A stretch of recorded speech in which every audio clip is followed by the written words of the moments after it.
రైతన్నలకు అదిరిపోయే good news. ఇకపై ఎకరానికి 9,600 రూపాయలు సబ్సిడీ.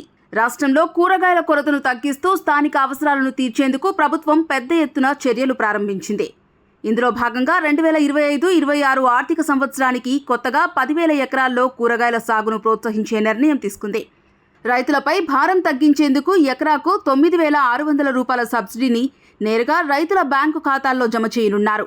ప్రస్తుతం రాష్ట్రంలో సుమారు 1.35 లక్షల ఎకరాల్లో 14.64 లక్షల టన్నుల కూరగాయల ఉత్పత్తి జరుగుతోంది.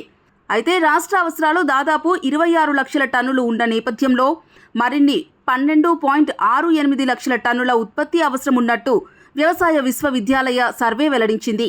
ఈ లోటును పూడ్చేందుకు ప్రతి ఏడాది 10,000 ఎకరాల్లో అదనపు సాగు చేపట్టాలని ప్రభుత్వం లక్ష్యంగా పెట్టుకుంది.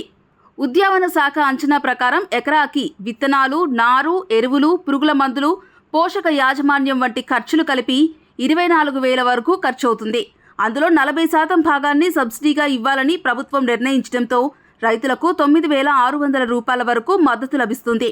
ఒక్కో రైతు గరిష్టంగా 2.5 ఎకరాల వరకు సబ్సిడీ పొందవచ్చు.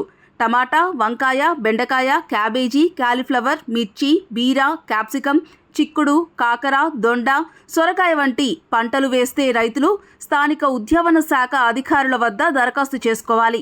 ఎంపికైన తర్వాత సాగు ప్రారంభించిన వెంటనే ఉద్యావన శాఖ గుర్తించిన నర్సరీల నుంచి నారు, విత్తనాలు కొనుగోలు చేస్తే వారికి సబ్సిడీ మొత్తాన్ని నేరుగా ఖాతాలో జమ చేస్తారు.